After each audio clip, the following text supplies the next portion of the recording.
ఖమ్మం జిల్లా Wyra MLA camp కార్యాలయంలో Congress party ముఖ్య నేతలతో ఎమ్మెల్యే మాలోతు రామదాస్ నాయక్ సమావేశాన్ని నిర్వహించారు. కాంగ్రెస్ ప్రభుత్వం రుణమాఫీని అర్హులైన ప్రతి ఒక్కరికి అందిస్తుందని ఎమ్మెల్యే పేర్కొన్నారు.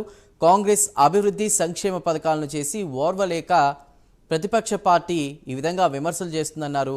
రాబోయే రోజుల్లో వారికి తగిన బుద్ధి చెప్తామని మాలోతు రామదాస్ నాయక్ హెచ్చరించారు.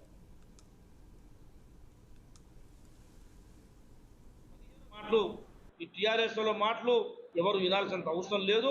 వాళ్ళు చెబుతాం మీద రుణమాఫీ చేస్తామని కలలుగానే ఆలోచన టీఆర్ఎస్ పార్టీ వాళ్ళు మానేసి కాంగ్రెస్ పార్టీ అందరి రుణమాఫీ ఇస్తుందని చెప్పేసి చెప్పండి. మీకు అప్పటికన్నా రైతుల ద్వారా మీకు వాళ్ళ ఆశీస్సులు దొరుకుతాయి. కానీ ఏం చేయని మీరు రైతులకు సాయం చేయలేని మీరు ఇవాళ రైతుల గురించి రుణమాఫీల గురించి మాట్లాడటం చాలా విడ్డూరంగా ఉంది.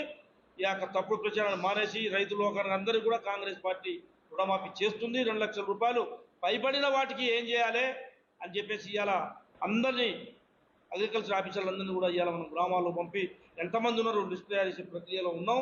అందరికీ కూడా 2 లక్షల రుణమాఫీ వస్తుంది. రైతు లోకం ఎక్కడా కూడా గందరగోళానికి అవకాశం లేదు. ఆలోచన చేయాల్సిన అవసరం లేదు. బాధపడాల్సిన అవసరం లేదు.